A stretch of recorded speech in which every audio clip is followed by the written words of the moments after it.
Olá pessoal, bem-vindos a mais uma videoaula da disciplina obrigatória Matemática Aplicada à Economia, disciplina oferecida pelo Departamento de Economia da Faculdade de Economia, Administração e Contabilidade de Ribeirão Preto, na Universidade de São Paulo. Eu sou o professor Ricardo Luiz Chaves Feijó. Como sempre, em algum ponto desta videoaula, indicarei um exercício extraído do livro do Chianchi, que deverá ser respondido e encaminhado por e-mail no prazo de uma semana. Vamos à aula? Muito bem, vamos continuar a temática de equações a diferenças de segunda ordem. Antes de concluir a parte teórica, antes de partir para um exercício, faremos o exercício de macroeconomia.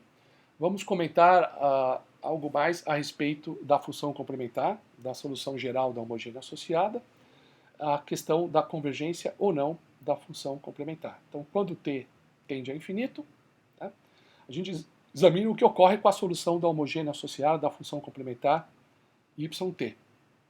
E a gente viu que a trajetória da função complementar depende da configuração da base B. No caso das equações a diferença de segunda ordem, eu tenho dois termos, né, com duas constantes arbitrárias. Suponha que cuja base está associada às raízes características. Suponha que essas raízes sejam distintas, ou seja, B1 é B2, é diferente de B2. E suponha que ambas possuam um módulo maior que 1. Então, B1 maior que 1, e módulo de B1 maior que 1 e módulo de B2 maior que 2. Então, para ambos os termos da solução da função complementar, a trajetória é explosiva. YC é igual a 1 B1 elevado a t, mais a 2 B2 elevado a t, e ambas são explosivas, ambos os termos divergem.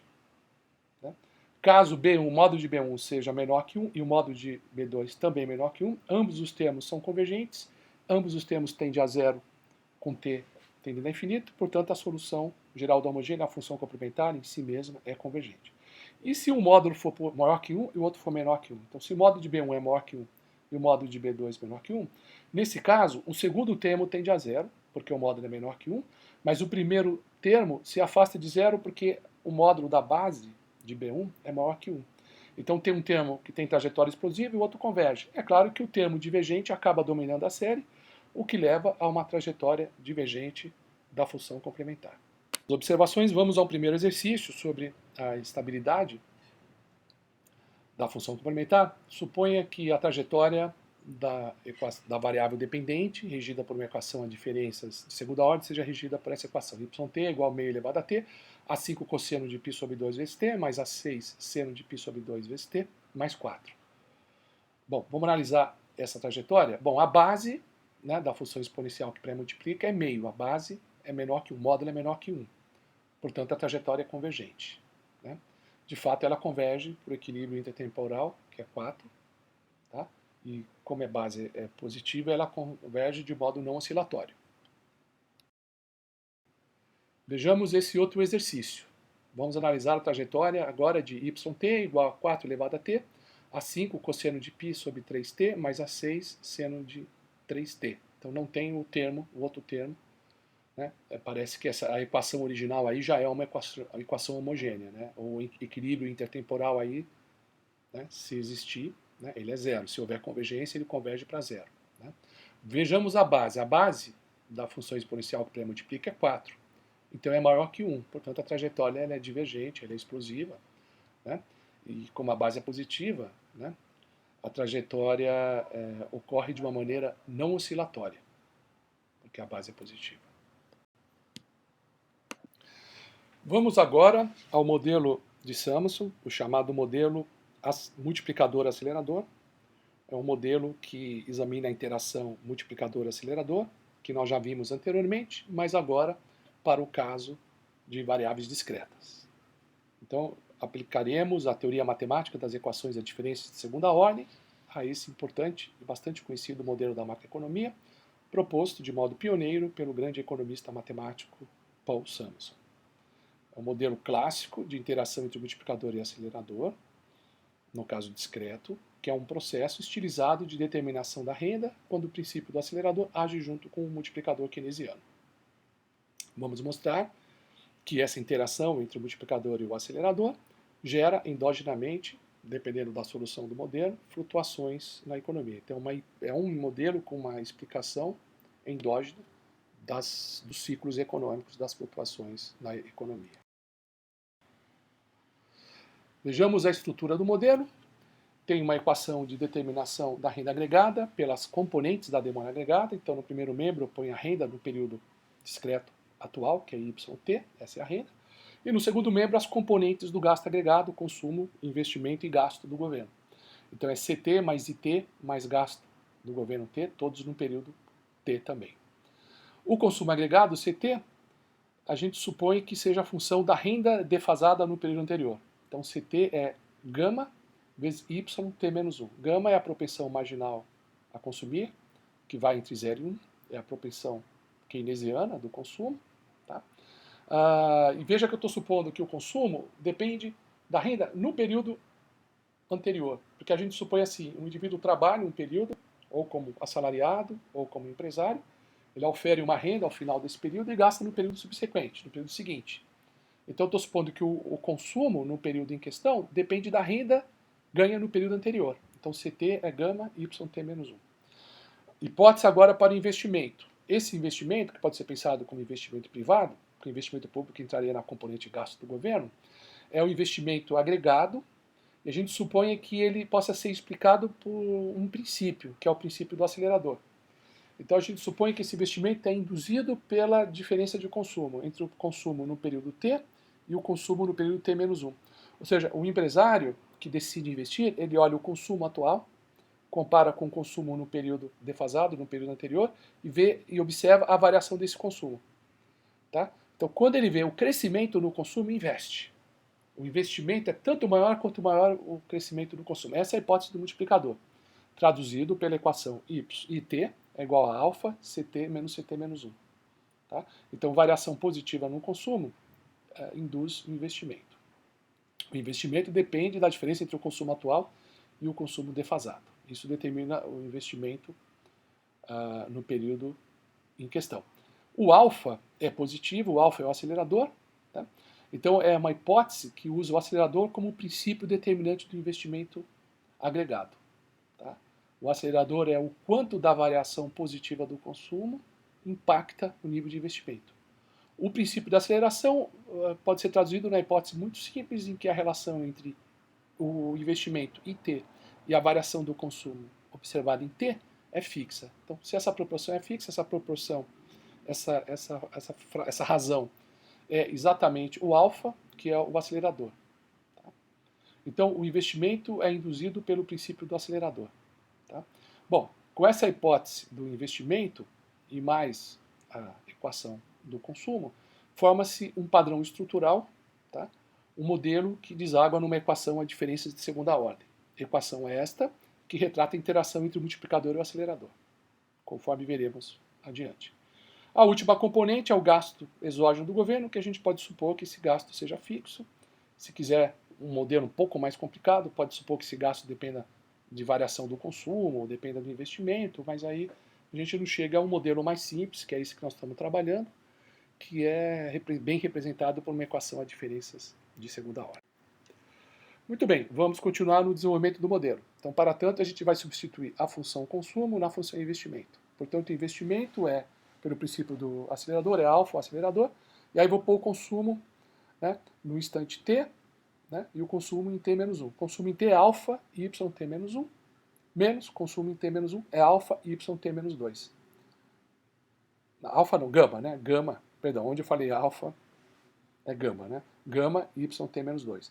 Portanto, eu ponho gama em evidência, fica alfa vezes gama, yt menos 1 menos yt menos 2. Aí eu vou substituir isso e mais a função consumo na equação que relaciona a renda com as componentes da demanda agregada, a chamada equação da demanda agregada. Então, YT é igual consumo mais investimento, consumo CT mais investimento IT, mais gasto do governo fixo, G0. Então fica gama YT menos 1 mais alfa vezes gama YT menos 1 menos YT menos 2 mais G0. Aí eu vou colocar tudo no primeiro membro. Então fica YT, que já está lá. Né? Então no segundo membro eu tenho colocando o gama em evidência, então fica fica gama 1 mais alfa, yt menos 1. Aí eu passo para o primeiro membro, fica menos gama 1 mais alfa, yt menos 1. E depois, distribuindo o alfa gama ali em relação a yt menos 2, fica menos alfa gama yt menos 2. Eu passo para o primeiro membro, fica o terceiro termo do primeiro membro, que é alfa gama yt menos 2, e é igual a G0, que é o que sobrou no segundo membro.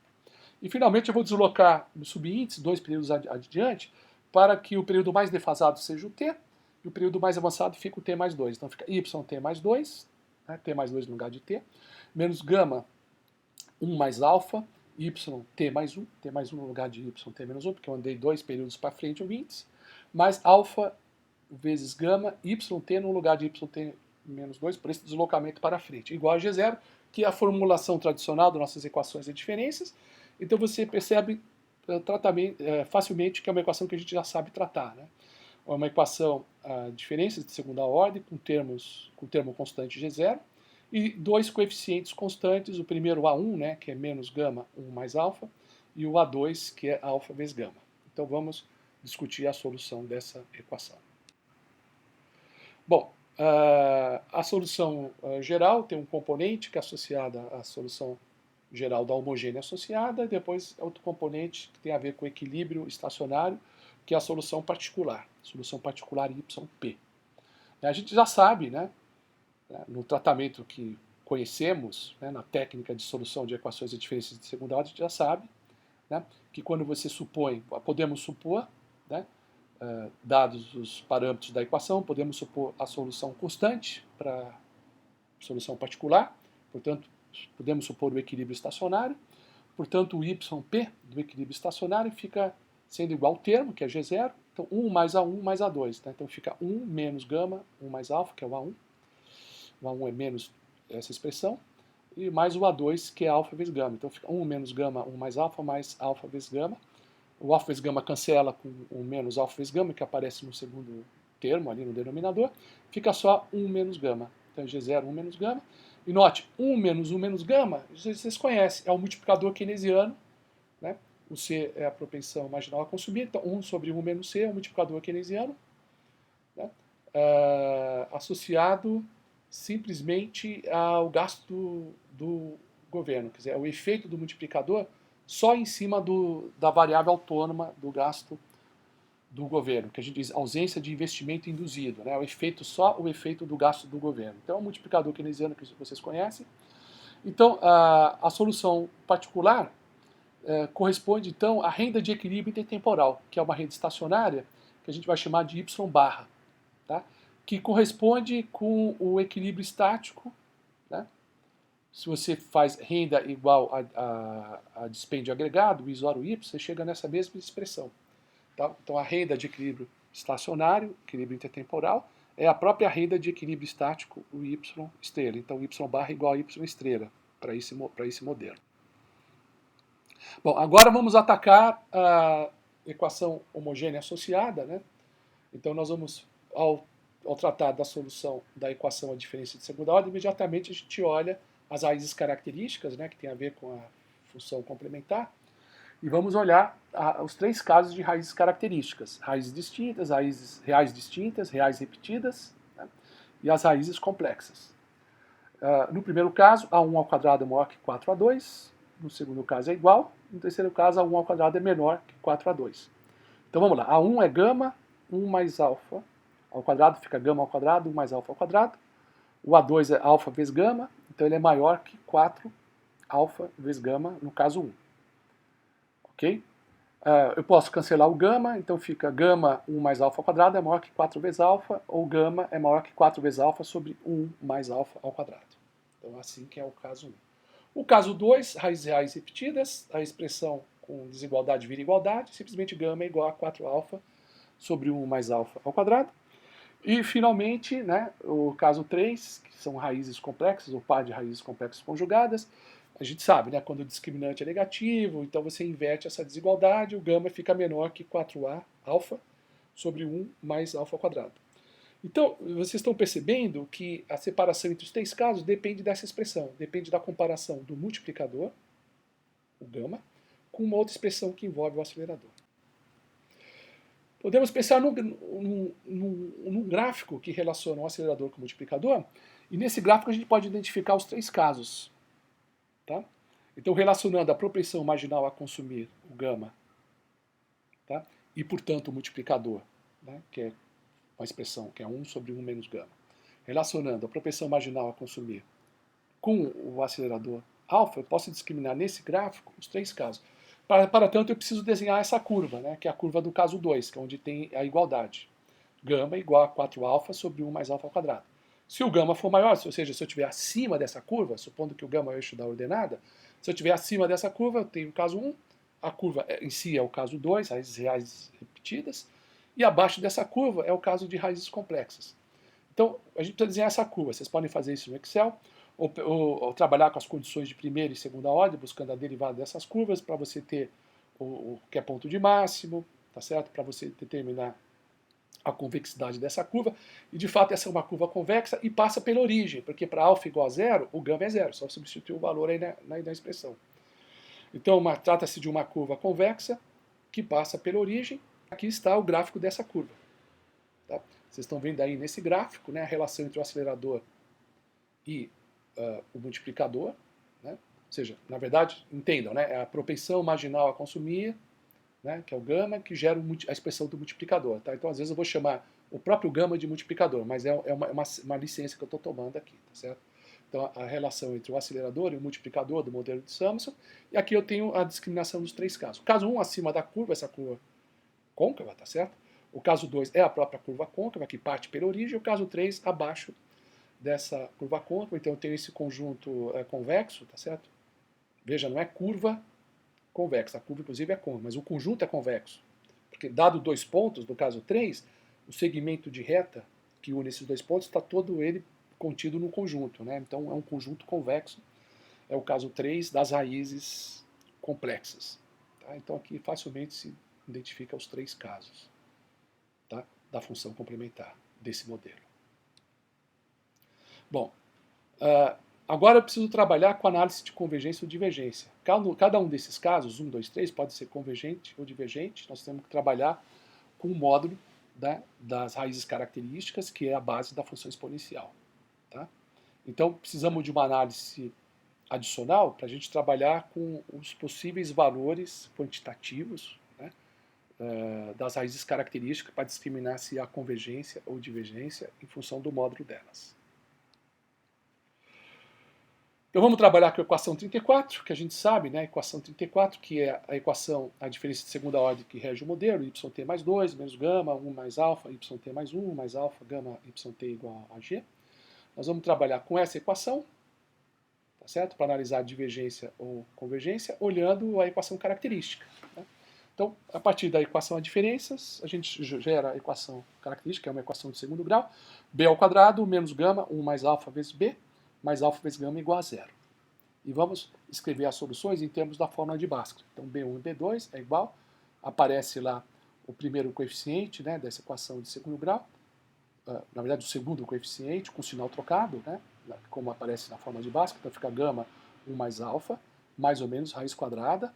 Então, o segundo coeficiente ao quadrado, que é gama ao quadrado, 1 mais alfa ao quadrado, mais 4 vezes o primeiro coeficiente, que é 1, vezes o terceiro coeficiente, que é alfa vezes gama, 4 alfa vezes gama, dividido por 2 vezes o primeiro coeficiente, que é simplesmente 2.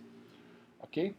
Então, veja, a análise da trajetória da renda agregada, né, que é o y, yt mais 2, você pega o período mais avançado, né, tá certo? Mas a análise da trajetória da variável dependente y, tá certo? Vai ser convergente ou divergente, tá? Ou seja, dependendo do módulo, oscilatória ou não, dependendo do sinal. Então, precisamos trabalhar com o módulo e o sinal das raízes características B1 e B2 para analisar o padrão da trajetória, se é convergente ou divergente, e também se é oscilatório ou não. Tá? Tudo isso, esse sinal, obviamente, depende da expressão aqui associada à fórmula de Bhaskara, que é a solução da equação característica de segundo grau, que depende dos valores de alfa e valores de gama. Tudo se resume a isso.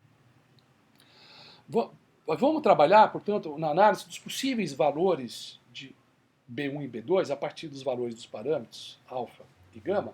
Mas vamos estabelecer algumas relações entre as raízes características e os parâmetros. Por exemplo, a soma das raízes características, B1 mais B2. Olhando a forma de Bhaskara, obviamente, quer dizer, um termo que envolve o discriminante se anula, e a soma é simplesmente o primeiro termo ali, duas vezes o primeiro termo, né, porque aparece o meio. Então a soma é gama vezes 1 mais alfa. E o produto das duas raízes, veja, o termo onde aparece o discriminante, a raiz quadrada desaparece, né, fica o primeiro ao quadrado menos o segundo termo ao quadrado, e como a raiz quadrada desaparece, então você cancela lá o primeiro termo, com o que estava dentro lá do discriminante, dentro da raiz, tá certo? Então sobra só alfa vezes gama, como vocês podem ver. Ok? Ok? Veja, se as raízes forem distintas, né, forem raízes reais distintas, como o produto é positivo e a soma é positiva, essas raízes vão ser positivas. Né? Então, o caso de raízes reais distintas, ele não pode ser oscilatório, né? Porque as raízes ambas são positivas. Agora, eu queria que vocês examinassem essa expressão, olha, 1 menos B1 vezes 1 menos B2. Essa expressão nós vamos utilizar depois para a gente ver as possibilidades, as possíveis soluções. Tá? Vamos fazer a distributiva? Então fica 1 menos B2 menos B1 mais B1 vezes B2. Essa expressão menos B2 menos B1, eu ponho o menos em evidência, coloco B1 na frente, então fica menos B1 mais B2. Mais B1 vezes B2. Aí substitui, porque eu sei que B1 mais B2 é gama 1 mais alfa. E B1 vezes B2 é alfa vezes gama. Então fica 1 menos gama, 1 mais alfa vezes gama. O alfa vezes gama, ele cancela, porque aparece lá 1 menos alfa vezes gama, ali na hora que eu distribuo o termo que está entre parênteses, tá? Ele desaparece, então fica só 1 menos gama. Ok? Então essa expressão, 1 menos B1, 1 menos B2, tem que ela é igual a 1 menos gama. Tá? E olha só, o gama está entre 0 e 1. Multiplica isso por sinal menos, inverte a desigualdade. Então 0 maior que menos gama maior que 1. Soma mais 1. Então fica 1, que é 0 mais 1, maior que 1 menos gama, porque eu somei 1, né? Tá certo? Maior do que 0, porque 1 menos 1 é 0. Então significa que 1 menos gama está entre 0 e 1. Tá? Então esse produto, essa expressão 1 menos B1 e 1 menos B2, tá? Essa expressão envolvendo as raízes características, ela tem que estar entre 0 e 1. Então vamos colocar lá 0 menor que 1 menos B1 vezes 1 menos B2 menor que 1. Nós vamos usar isso para testar. Ok? Vamos trabalhar então com o primeiro caso, raízes reais distintas, depois a gente vê raízes reais repetidas e raízes complexas. Né? Bom, a gente sabe que alfa vezes gama é positivo, isso a gente sabe, tá certo? B1 vezes B2, alfa vezes gama é positivo também, tá certo? E a gente sabe que a soma de B1 com B2 é positiva porque B1 B2 é gama 1 mais alfa, como gama 1 mais alfa é positivo, B1 B2 é positivo. Então, as duas raízes são positivas, não há oscilação na trajetória de YT, ok? E agora vamos analisar em termos dos possíveis valores do multiplicador, ou seja, da propensão marginal a consumir, e do acelerador alfa. E para a gente saber os valores possíveis de gama e alfa, vamos ver certas posições das raízes características positivas B1 e B2. Na verdade, eu vou plotar, né, no eixo dos números reais e vou colocar B1 e B2 sempre à direita de 0, porque eles são positivos, mas eu vou distribuir B1 e B2 entre do ponto focal 1, que o 1 é importante porque o módulo de 1 é o que vai determinar se há convergência ou se há divergência. Né? Então eu vou distribuir B1 e B2 em torno de 1. No primeiro caso, vamos lá então. No primeiro caso, eu estou colocando B1 e B2 entre 0 e 1. Eu estou supondo por construção que B1 seja maior que B2. Então 0 menor que B2, menor que B1, menor que 1. No segundo caso, eu ponho B1 igual a 1. Eu encosto nesse ponto focal. O B1 e o B2 ficam entre 0 e 1. No terceiro caso, eu coloco B1 à direita de 1 e B2 à esquerda de 1. Então, eu ponho um de cada lado do ponto focal 1, que é ponto focal para análise de convergência. Né? Então fica 0, menor que B2, menor que 1, menor que B1. Porque por construção, B2 é menor que B1. Né? No terceiro caso, eu encosto a raiz menor no ponto 1. Então, 1 é B2 e a outra raiz fica à direita de 1. Então, 1 igual a B2 é menor que B1 e B1 é maior que 1. Tá? E no terceiro caso, eu coloco os dois à direita de 1. Tá? Então, 1 é menor que B2, que é menor que B1. Isso no quinto caso, perdão, no quinto caso. Né? Então, vamos analisar esses 5 casos, esse é o ponto. Vamos lá nesse primeiro caso. Olha só, eu tenho que obedecer à condição 0 menor que 1 menos B1, menor que 1 menos... 0 é menor. A expressão 1 menos B1 vezes 1 menos B2. Tem que estar entre 0 e 1. Ok? Como os dois números são menores do que 1, tá? Então essa condição vai ser sempre atendida, né? Porque 1 menos um cara que é menor que 1, que está entre 0 e 1, vezes 1 menos um cara que é menor que 1, e está entre 0 e 1, isso vai dar sempre, o produto de dois caras menores que 1, vai dar sempre menor que 1, e cada um deles é positivo, né? Então ele está maior que 0. Então essa condição é sempre atendida. Ok? Bom, o gama a gente sabe que é entre 0 e 1, tá certo? O produto B1 vezes B2, que é alfa vezes gama, né? Tá certo? Está entre 0 e 1, portanto, B1 vezes B2. O produto B1 e B2 a gente já sabe, como B1 e B2 está ensanduichado entre 0 e 1, então o produto B1 e B2 está entre 0 e 1. Como, a gente faz assim, como B1 e B2 é alfa vezes gama, então alfa vezes gama está entre 0 e 1. Tá bom. Ou então olha direto o valor de alfa e gama, cada um deles está entre 0 e 1, obviamente o produto dele está entre 0 e 1. Então esse é o caso em que alfa vezes gama é menor que 1. Esse subcaso, na verdade, o subcaso do caso 1, né? Esse subcaso é possível, e nele alfa vezes gama, o produto é menor que 1. Vamos para o segundo subcaso do caso 1. Né? Então 0 menor que B2, menor que B1, igual a 1. Tá? Esse caso não é possível, esse subcaso não é possível, porque ele viola essa condição que 1 menos B1 vezes 1 menos B2 está entre 0 e 1. Por que viola? Porque como aparece B1 igual a 1, então esse primeiro fator aqui que aparece no meio, ele se anula. 1 menos B1 igual a 0. Né? Ok? Então fica 0 menor que 1, não. 0 não é menor que 1. 0 tem que ser menor. Perdão. Esse termo 1 menos B1 é igual a 0, então fica 0 menor que 0. Isso está errado, porque 0 é igual a 0 e não estritamente menor que 0. Né? Então ele viola essa condição pela primeira desigualdade. Então esse subcaso 2 não é possível. Ok? Bom, nesse subcaso, B1 mais B2, ou B2 mais B1, fica B2 mais 1. Né? Que é a soma desses caras. Né? A soma fica B2 mais 1. Ok? Então, a soma das raízes características é sempre gama 1 mais alfa. Então, B2 mais 1 é igual a gama vezes 1 mais alfa. Né? Portanto, B2 é igual a gama vezes 1 mais alfa menos 1. Tá certo? O que dá B2 igual a alfa vezes gama. Né? Veja. Veja só. B1 vezes B2 é alfa vezes gama. Né? Como B1 é igual a 1, então B2 é igual a alfa vezes gama. Certo? Ok. No lugar de B2, agora na expressão anterior, no lugar de B2 eu ponho alfa vezes gama. Então fica alfa vezes gama mais 1. E no segundo membro, fazendo a distributiva, fica alfa mais alfa vezes gama. Né? Eu cancelo, né, o alfa vezes gama com alfa vezes gama, dá o gama igual a 1. E o gama não pode ser igual a 1, porque o gama é menor que 1. Porque o gama está entre 0 e 1. Portanto, também viola essa condição em relação ao gama. Então, por essas duas violações, a violação daquela expressão envolvendo as raízes características e a violação do fato de gama ter entre 0 e 1, estar entre 0 e 1, o subcaso 2 do caso 1 não é possível. Esse segundo subcaso não é possível. Vamos trabalhar agora com o terceiro subcaso. Então, eu pus isso. O B2 à esquerda do 1, do ponto focal, e o B1 à direita do ponto focal 1. Tá? Muito bem. Vamos ver a expressão 1 menos B1 vezes 1 menos B2. Né? Então, significa o seguinte, como um está à direita e o outro está à esquerda, um é positivo, o outro é negativo. Então esse produto é menor que 0, já violou, porque o produto tem que ser maior que 0. Esse produto é entre 0 e 1, então já viola, esse terceiro subcaso já viola aquela condição envolvendo as raízes características. Violou. Tá? Violou essa condição. Então esse terceiro subcaso também é impossível. Tá? Por enquanto só estamos com o primeiro subcaso. Vamos ver agora o quarto subcaso. 1 é igual a B2 menor que B1. Muito bem. Esse caso, ele já viola, porque o fato de B2 ser igual a 1 vai tornar um daqueles fatores da expressão com as características, tá certo?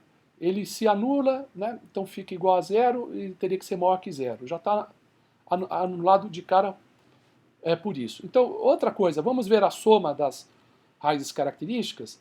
Uma é B1, a outra é B2 é igual a 1, então fica B1 mais 1. Isso é gama 1 mais alfa, que a soma das raízes características é gama vezes 1 mais alfa. Tá? E outra coisa, o B1 é alfa vezes gama, porque B1 vezes B2 é alfa vezes gama, mas o B2 é 1, então fica B1 alfa vezes gama. Substituindo nessa expressão, alfa vezes gama mais 1 é igual, fazendo a distributiva aqui no segundo membro, alfa mais gama mais alfa vezes gama. Cancela alfa vezes gama, fica gama igual a 1, que viola a condição também por esse aspecto do gama, porque o gama tem que estar entre 0 e igual a 1. Então, por essas duas violações, esse quarto subcaso também não é possível. Tá? Então, por enquanto, só conseguimos ter o primeiro subcaso. Vamos ver o primeiro subcaso, é onde as duas raízes características estão entre 0 e 1. Agora vamos ver esse subcaso, onde as duas raízes características estão à direita de 1. Então, 1 é menor que B2, que é menor que B1.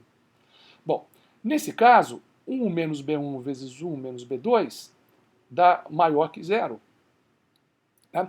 Porque como as duas raízes são menores que 1, então eu tenho um produto maior que 0. Eu tenho um produto de dois caras positivos que dá positivo. Então, ok, maior que 0. Ok. Agora, será que esse produto é menor que 1? Bom, esse produto pode ser menor que 1, tá? Dependendo dos módulos de B1 e B2. Tá? Se eles forem suficientemente pequenos, tá? Veja, se eles forem grandes, né, eu vou ter em cada um deles um valor negativo, porque 1 menos um módulo grande, né, um número que tem um módulo grande, um valor com módulo grande, dá negativo.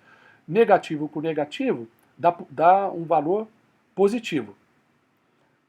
Tá? Mas se esse positivo for muito grande, ele pode ser maior que 1 e não atender o menor que 1. Tá?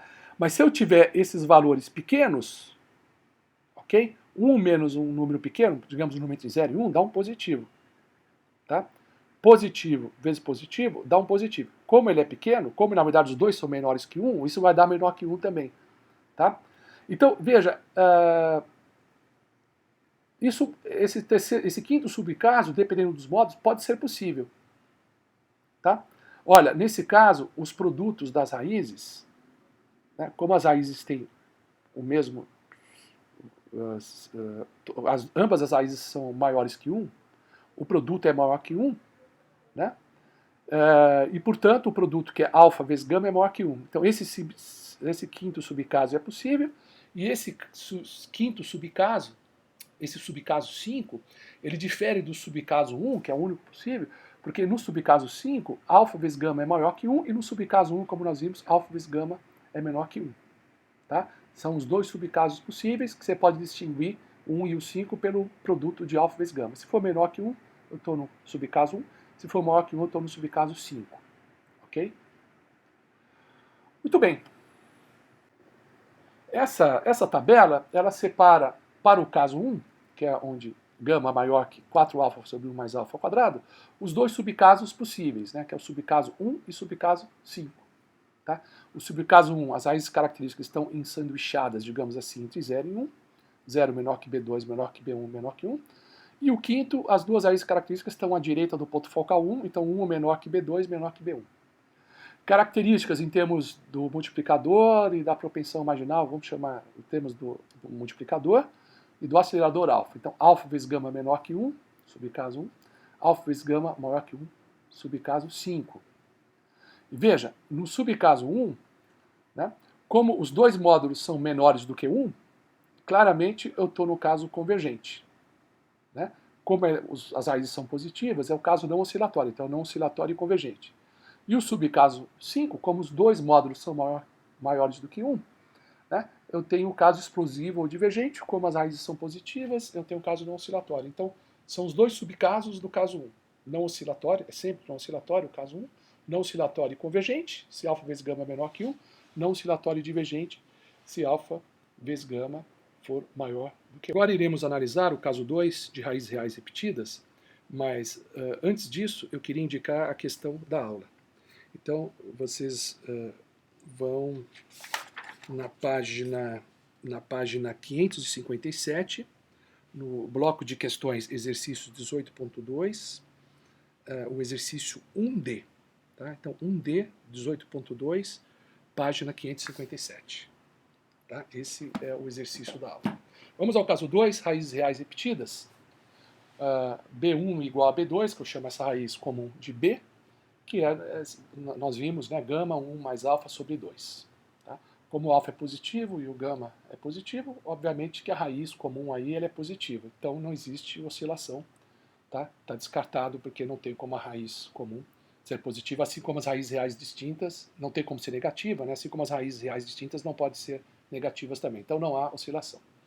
Vamos trabalhar com 3 casos, como só tem agora uma raiz comum, B, então não tenho 5 casos, eu tenho 3 subcasos. Né? Ou você ensanduíche o B, põe o B entre 0 e 1, ou põe o B igual a 1, né, no ponto focal, ou põe B maior que 1. Né?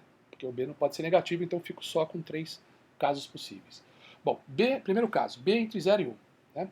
Então, pega a equação básica do modelo envolvendo as variáveis, as raízes características, né? Que no caso era B1 e B2, mas eu posso chamar as duas de B, então eu tenho a mesma expressão colocando B no lugar de B1 e B2. Então, 1 menos B vezes 1 menos B, ou 1 menos B ao quadrado, está entre 0 e 1. Essa condição é sempre atendida porque B está entre 0 e 1, o produto de dois inteiros positivos, de dois números positivos entre 0 e 1 está sempre menor que 1, então essa condição é atendida. Ok? Vamos ver, o gama é entre 0 e 1. Né? E também nesse subcaso, a gente sabe que o produto, né, das raízes, né, características, o produto das raízes características, né, B1 vezes B2, nós já vimos isso na condição fundamental, né, B1 vezes B2, no caso da... Assim, primeiro que B1 está entre 0 e 1. Né?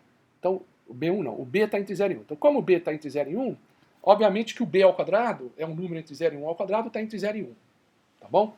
E o B ao quadrado é o produto das duas raízes, que é alfa vezes gama. Então, alfa vezes gama está entre 0 e 1. Portanto, alfa vezes gama é menor que 1, nesse caso. Certo? Nesse subcaso. Então, o subcaso 1 é caracterizado como no subcaso 1 do caso 1. O subcaso 1 do caso 2 é caracterizado pelo fato de alfa vezes gama ser menor que 1. E esse subcaso é possível. O segundo é B igual a 1. B igual a 1 viola aquela expressão com as raízes características, porque o 1 menos B ao quadrado não pode mais estar entre 0 e 1, porque se o B é igual a 1, isso dá 0. Né? Então, 0 não é menor que 0. Então, está violado. Esse segundo subcaso não é possível. E o terceiro subcaso, B maior que 1.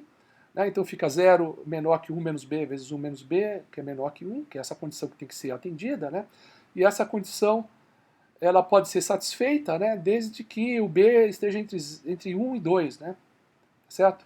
Porque se o B estiver entre menos 1 e 2, o 1 menos B e 1 menos B vai ser simplesmente dois caras que são negativos, portanto o produto é positivo, é maior que 0, e dois caras cujo produto dá um módulo menor que 1. Né? Então tem que limitar, como eu tinha feito no subcaso 5, no caso 1, aqui eu também limito o módulo de B, se o B estiver entre 1 e 2, esse terceiro subcaso também é possível. Tá? Note característica desse terceiro subcaso, que como B é maior que 1, B ao quadrado é maior que 1. Né? Portanto, B ao quadrado é alfa vezes gama maior que 1 é o que separa o terceiro caso do primeiro caso. Então, exatamente é análogo, tá certo? Ao que a gente tinha no caso 1, é que lá era o subcaso 1 e subcaso 5. Né? Então, esses dois subcasos do caso 2 também são caracterizados por alfa vezes gama menor que 1 e alfa vezes gama maior que 1. Então aqui está o subcaso, os dois subcasos do caso 2, os dois que são possíveis, né? É o primeiro e o terceiro, né? Caso 2, gama igual a 4 alfa sobre 1 mais alfa ao quadrado. Primeiro subcaso, a raiz comum, B, está entre 0 e 1. No terceiro caso, a raiz comum está entre 1 e 2. Eu limitei até 2 para a gente não ter aquele problema. Né? E o valor de alfa e gama, alfa vezes gama menor que 1, subcaso 1. Alfa vezes gama maior que 1, subcaso 3 do caso 2. Como a base é sempre positiva, é não oscilatório. Tá? O subcaso 1, como o módulo é menor que 1, é convergente. E o subcaso 3, o módulo é maior que 1, é divergente. Então, são essas duas possibilidades. Finalmente, vamos analisar o caso 3 de raízes complexas conjugadas. Ok? Ok? Pode ocorrer oscilação de grau. Tá? Pode ser oscilação, nesse caso pode ocorrer oscilação de grau, dependendo do do sinal, né, da raiz característica. Né? Dependendo do sinal, pode ocorrer oscilação de grau, o que explica ciclos econômicos endógenos. Vamos ver como é que ocorre, em que situação pode ocorrer essa oscilação de grau. Né? Então a gente tem que olhar em conta o módulo da raiz característica, né, que é fundamental. Né? Okay? O módulo do complexo conjugado, da raiz complexa.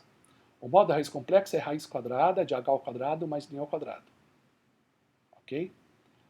A gente viu que isso dá raiz quadrada de A2, né, que é o coeficiente do termo yt, né, é o segundo coeficiente na equação a diferenças de segunda ordem que rege esse modelo do multiplicador acelerador. Tá? Então, o R é raiz quadrada de A2, o A2 é alfa vezes gama. Então, o R é raiz quadrada de alfa vezes gama. O R pode ser menor que 1 se alfa vezes gama for menor que 1. Tá? E se o R for menor que 1, a trajetória ela passa a ser oscilatória, porque a solução complexa é sempre... veja bem, a solução complexa, que tem aquele termo que é uma função senoidal, ela é sempre oscilatória. Tá? Ela é oscilatória porque o tempo é discreto. A gente não fala em flutuação, fala em oscilação. Ok. Então, se o R for menor que 1, essa trajetória oscilatória, que é sempre associada ao caso 3, ela é convergente. Ok? Se o R for igual a 1, ou seja, se alfa vezes gama é igual a 1, a trajetória oscilatória é de amplitude constante ao longo do tempo. E se o R for maior que 1, ou seja, para o R ser maior que 1, alfa vezes gama é maior que 1.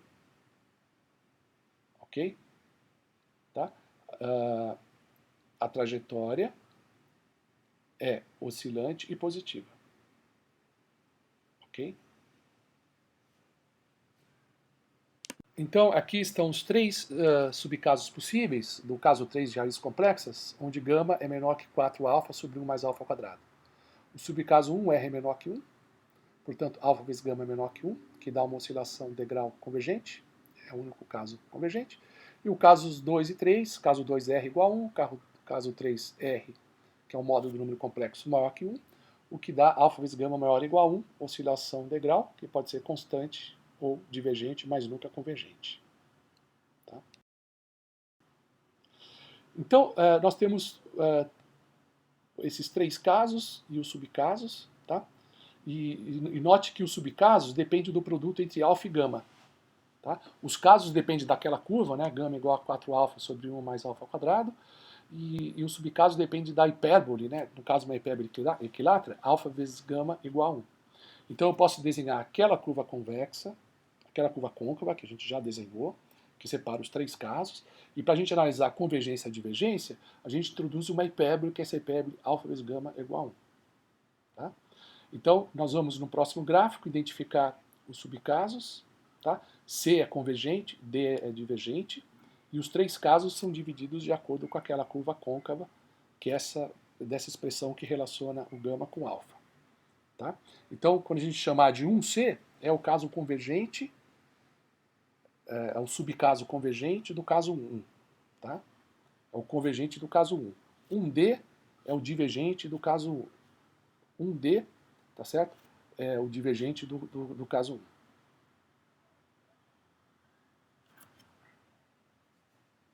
Este gráfico representa a relação entre o acelerador alfa e a propensão marginal a consumir, o indicativo do multiplicador do modelo de Samuelson, né? A relação entre alfa e gama.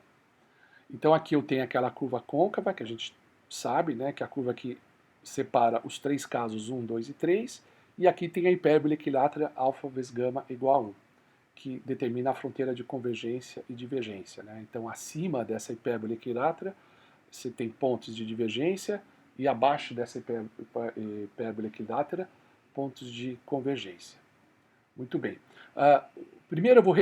Primeiramente, primeira observação é o seguinte, o gama eu vou restringir entre 0 e 1, que a gente trabalha com a ideia, né, o modelo keynesiano, a propensão marginal a consumir está entre 0 e 1. Então, eu vou me preocupar, eu fiz aquela linha horizontal tracejada, que é a linha 1. E outra coisa, quando o alfa é igual a 1, você substituindo nessa equação, fica gama igual a 4α, que dá 4, né? 1 mais alfa dá 2 ao quadrado, 4 sobre 4. Então, quando o alfa é igual a 1, gama é igual a 1. Tá? que é um ponto daquela curva côncava. Aliás, é o ponto de máximo dela, a gente demonstra facilmente. E olhando na hipérbole equilátera, quando alfa é igual a 1, gama é igual a 1. Quando gama é igual a 1, alfa é igual a 1. Tá? Então, as duas curvas, elas se cruzam, conforme vocês estão vendo aí no gráfico, naquele ponto de máximo da curva côncava. A hipérbole, ela cruza a curva côncava no ponto de máximo da curva côncava. Então, tem essa primeira característica, que vocês podem observar. Muito bem, então, limitando o gama entre 0 e 1, vamos para o caso 1. Então, acima da curva côncava, tá certo? O primeiro, caso 1, acima da curva côncava. E tem que estar à direita da hipérbole. Então, caso 1 divergente, acima é divergente, né?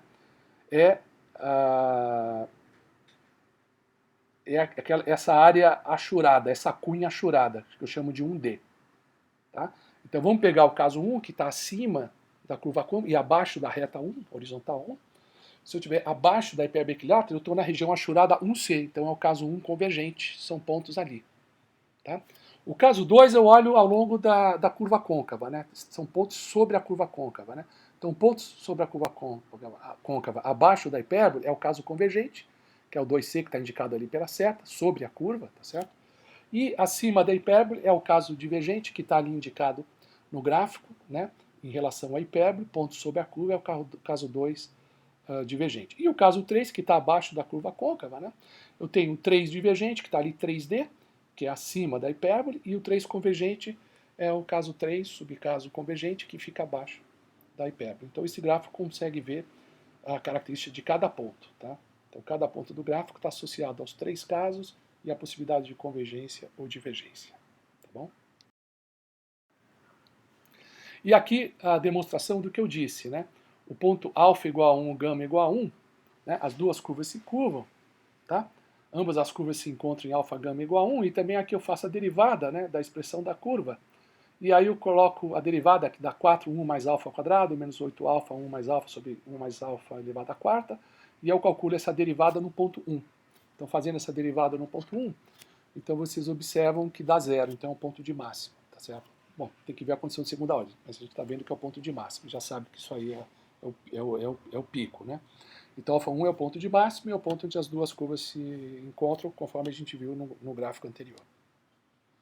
Vamos fazer um exercício? Imagine o modelo de Samuelson do multiplicador acelerador, seja alfa igual a 0,8, gama igual a 0,7, que tipo de trajetória temporal da renda agregada resultará? Vamos ver? Então pega a expressão 4α sobre 1 mais alfa ao quadrado. Como alfa é 0,8, dá 4 vezes 0,8 sobre 1 mais 0,8 ao quadrado. Dá 3,2, a expressão de baixo dá 1,8 ao quadrado, que dá 3,24, isso dá aproximadamente igual a 1. Né? O gama é 0,7. Né? O gama é menor que 1. Tá certo? Então, o gama é menor que 1, então eu estou abaixo dessa curva. Então, como eu estou abaixo da curva côncava, as raízes são complexas. Vamos ver se é convergente ou não? Pega o alfa vezes gama. 0,8 vezes 0,7. 0,48. Que é menor que 1. Certo? Então, significa que eu estou abaixo da hipérbole equilátera, portanto eu estou no caso 3C, né? Que é o caso 3, tá? De raízes complexas, convergente. Então, como é raiz complexa, eu tenho oscilação degrau. Como é convergente, a oscilação degrau é amortecida e convergente. Ok? Você pode tentar voltar para o gráfico 37, e aí vocês vão ver que esse caso fica na região 3 convergente do gráfico 37. Um outro exercício. No modelo de Samuelson do multiplicador acelerador, alfa é igual a 2 e gama é igual a meio. Que tipo de trajetória temporal da renda agregada resultará neste caso? Então, novamente, 4α sobre 1 mais alfa ao quadrado, aqui dá 8 nonos, que é 0,89. Ok? O gama é 0,5. Né? 0,5 é menor que 0,89, então eu estou no caso onde gama é menor do que essa expressão, caso de raízes complexas, novamente. E o alfa vezes gama fica 2 vezes 0,1, que dá 1. Né? Portanto, eu estou exatamente na hipérbole equilátera, tá certo? Eu estou no caso de oscilação degrau uniforme, tá certo? Que não é nem divergente e nem amortecida. E o que significa oscilação uniforme? Não é necessariamente de amplitude constante, porque a oscilação ela é guiada por uma função senoidal. Tá? Então, a função senoidal que cria a oscilação, ela tem amplitude constante. Tá? São amplitudes que oscilam segundo uma função senoidal, esta sim de amplitude constante. Aqui eu me sei para fazer o gráfico, olha só. Aí está o gráfico, e esse gráfico mostra a amplitude constante nesse sentido. Quer dizer, é uma oscilação degrau, que ela vai variando, porque ela é regida por uma função senoidal, ok? Mas como eu estou no caso que alfa vezes gama é igual a 1, eu estou no caso de raízes, o caso em que o R, tá certo? Não é nem maior, menor, R igual a 1, tá certo? O que garante uma oscilação com amplitude constante. Aí está mostrando a amplitude constante dessa oscilação que é regida por uma função senoidal, tá bom? Então essa é a aula e bom estudo para vocês.